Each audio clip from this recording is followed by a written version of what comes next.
Recently, even if it's not really a word.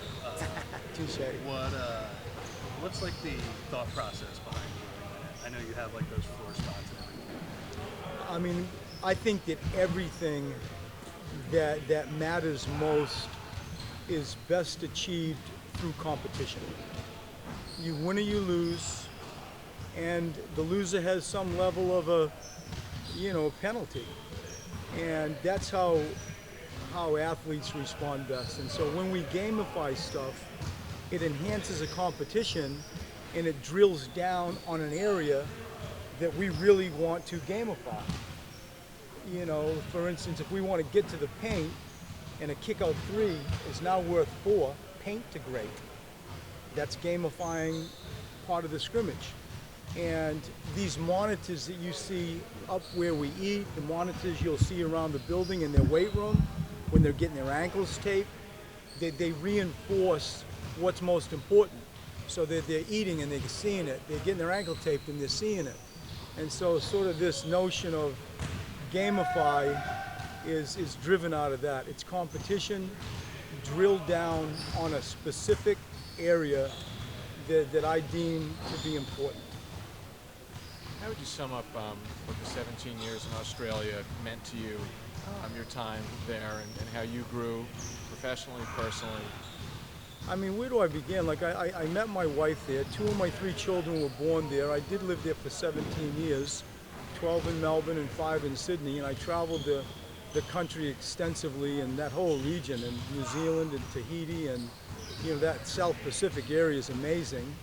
And really, it's where I sort of started my coaching journey, and had a chance to coach in 3 Olympic Games and 2 World Championships, and live a large portion of my life there. And so Australia is very, very much a second home to me. And my wife is Australian, as most of you know. I go back there almost every year since I've been in the United States. Had a great few weeks in Australia this year. And it's just a country of tremendous people, the culture I fall in love with, and it's beautiful. And so it was a huge part of my life for a very long time. What specifically drew you there? I guess you probably could have really tried to get into I this mean, business truth be anyway. told, it was at a stage in my personal life that I had no idea what I wanted to do. I had made some money, I was single, I traveled by myself, and just sort of backpacked around the South Pacific, truly, and ended up meeting my wife in the Great Barrier Reef and met basketball people. And I was 25 years old and had made money.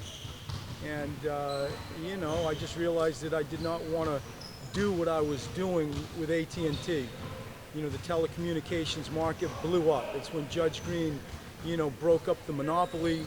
The internet, fax, and data were coming together, and I was in a hot market, New York City and Boston. And even though in my world, the son of 2 school teachers, a high school teacher and a 3rd grade teacher, the income I was able to earn was significant in my world. And I made investments and just realized I didn't like doing what I wanted and so I traveled, and everything just sort of, slowly fell into place. And you blink, and you live 17 years there. It went by quick. And I say that as a compliment. It's really tremendous people and a tremendous country. So much of what you guys had last year was a new thing, right? Your goal was to make the playoffs, but you exceeded that by so much.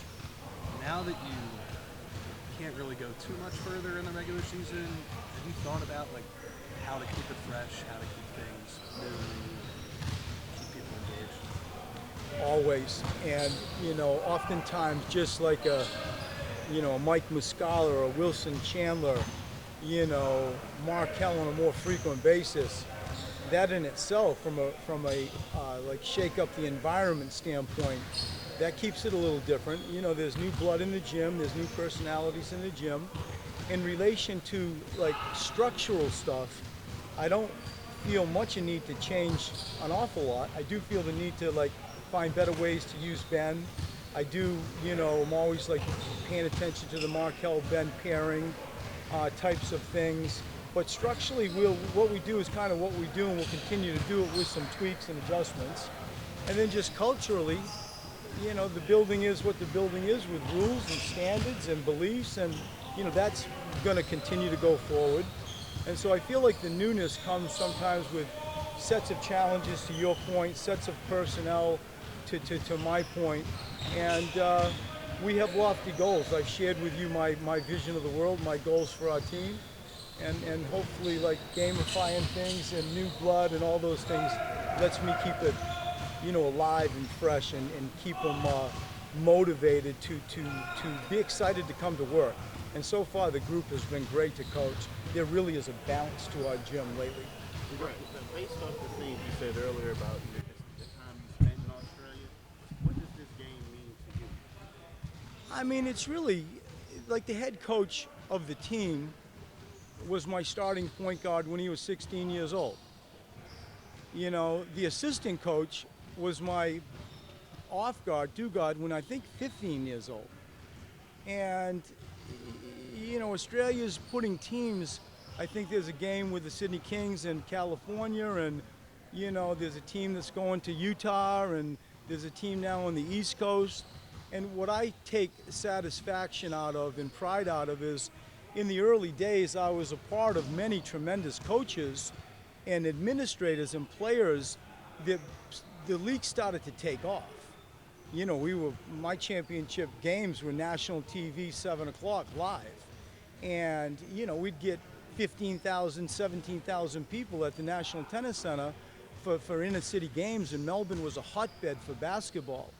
And to see the growth of the sport interests me, to be a part of 3 Olympic Games and have the responsibility to lead their country, you took really seriously. And now to, play this game here in Philadelphia with Ben Simmons as my Australian starting point guard and Jonah, to look down the sidelines and see 2 of my former players, and then have the history that I personally have had with the Australian culture, and just spending 17 years of my life there, it's quite an unusual circumstance to have this type of opportunity. Did you have dinner with your former players? Tonight, yeah, no, I'm taking my staff and meeting their staff, and we're going to go have some nice Italian food in the city, and I look forward to the night. It's going to be a fun night. Are you able to keep in contact with Dean and Simon throughout the years at all? How does that relationship grow? Not frequently. I learned, like I would say that with, my closest domestic friends here, it's just life moves so fast, and the sort of month-to-month contact doesn't exist. And I see those guys, in Vegas a lot at Summer League. Everybody comes over, and I know we'll have a good time tonight. But it's difficult to stay in touch on the frequency level that you probably could or should or like to. But I really will enjoy seeing them tonight. Regarding Chandler and Moscala, they're obviously different players than Ilya Silva and Bellinelli. How do you picture them fitting into the rotation? Is it just going to be kind of similar to what it was last year, except for those two I guys? think, Mike can play 5 and 4. Where Irsan went 5. We forced that small ball look late in the playoffs. Mike can legitimately, in regular season, play a 5. And that gives us a different look with his ability to stretch the floor. I think by and large, the Bellinelli, Irsan, and saying Wilson and Mike are going to displace those two, you're pretty close. You're pretty close on how I'm going to play him and use him. Just Mike's a little bit different than Irsan, and obviously Wilson's a little bit different than Bellinelli. But I think their minutes and rotations and the role, you might see a similar type of environment for those two. To what extent, if at all, were you involved in the talks to get Melbourne here? Were you advocating for? I wasn't involved in any of the talks. I've inherited the fantastic opportunity to play them. It was provided, I think, on a league type basis. You can understand how the dots are connected with especially Ben, and the game will be heavily watched. And I was not personally involved in the league decisions to try to organize this game. Brett, back when you were coaching the national team, the professional game in Australia wasn't all that healthy. What part of at the Australia are you time. from? From Melbourne, What part? from northern suburbs of Melbourne. Keep going. I know Melbourne well. From Epping. Epping, nice. There you go. But back then it wasn't all that strong, the professional game in Australia. Did you think you would see a stage where the game would be in a state where Melbourne could play here against an NBA side? I probably wasn't thinking of, I haven't even thought about it the way you've just asked it. I don't know. Like, if you go back and you look at some of those, well, we lost a bronze medal kind of in the last 30 seconds in the Atlanta Olympic Games. That was a hell of a team. You know, that did produce some, that had, I think, 3 or 4 NBA players. That team could have come over here, you know, as a national team. As far as the club teams, the domestic teams, it is a statement that they came over and are competitive. I mean, this team that we're playing tomorrow lost to OKC in Oklahoma City by a point last year.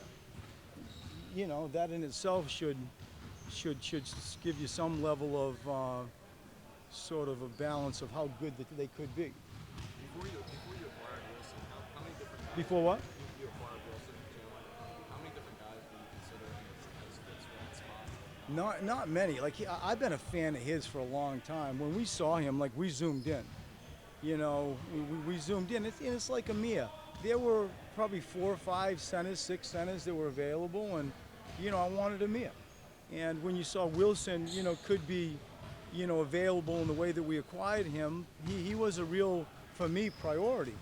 And you know, the analytics and the front office and all that was right on board. It wasn't a difficult sell for me to them.